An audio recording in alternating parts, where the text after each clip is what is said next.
नमस्कार मित्रों, स्वागत है समय की कदर भाग 2 में। जब राम ने अपना पर्स निकाला, उसके बाद जो भी पैसे बचे थे वो उस लड़की को देने लगा।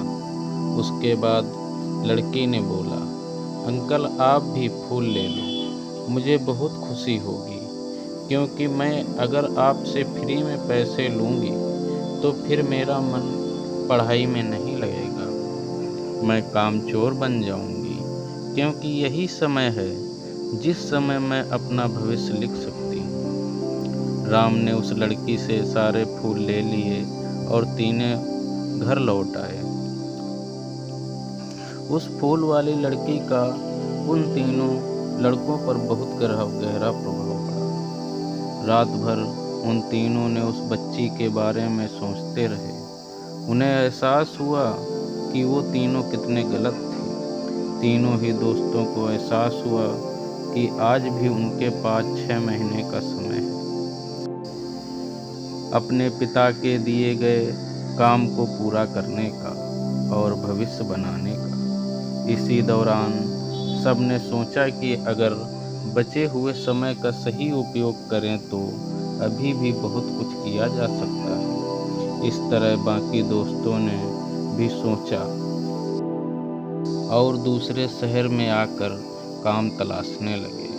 पर उनके शर्त में एक शर्त ये भी थी कि उनको जो भी काम करना है वो अपनी पहचान बताए बिना करेंगे, जिससे ये साफ था कि उनको काम नहीं मिला। और जब काम नहीं मिला तो उन्होंने सोच लिया अब वो अगर कुछ भी करेंगे तो अपने गांव में जाकर ही काम करेंगे। भले ही उनके पिता कुछ भी सोचें, लेकिन फिर भी अपने गांव में जाएंगे और अपने गांव में कुछ नए काम करेंगे, भले ही उनको अपने पिता के वसीयत न मिले। तीनों लड़के फिर से गांव में आ गए और अपने अपने पिताओं से जाकर के मिले। उन्होंने अपने अनुभव के बारे में बताया और बोला कि वो आगे से ऐसी गलती नहीं करेंगे और वो उन्हें माफ़ कर दें। लेकिन पिता तो शर्त पे ही अड़े थे।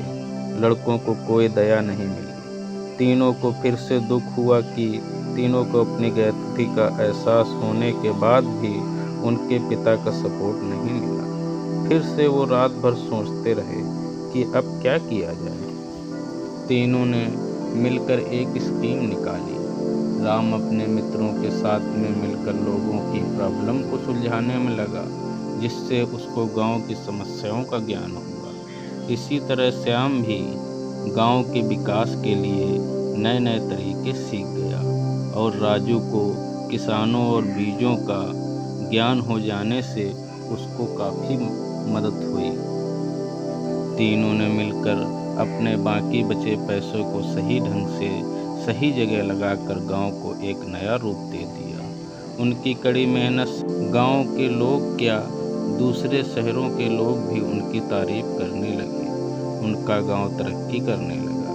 नई तकनीकों के कारण हर वर्ग के लोगों से उनका जुड़ाव होने लगा और एक समय आने के बाद उनके पिताओं ने भी उनको माफ़ कर दिया। इस तरह से दोस्तों उन तीनों को समय की कीमत का अंदाज़ा हुआ कि वो पहले कितना समय बर्बाद कर रहे थे, लेकिन जब से उनको समय की कीमत का अंदाज़ा हुआ तब से उन्होंने समय को बर्बाद नहीं किया और काम करके पैसा कमाया, नाम कमाया, ये सीखा कि ईमानदारी से ज़िंदगी कैसे जीते हैं। दोस्तों कुल मिलाकर कहने का मतलब यही है कि आप सभी समय को बर्बाद ना करें। अगर ये समय आपके हाथ से निकल गया तो कुछ नहीं कर सकते।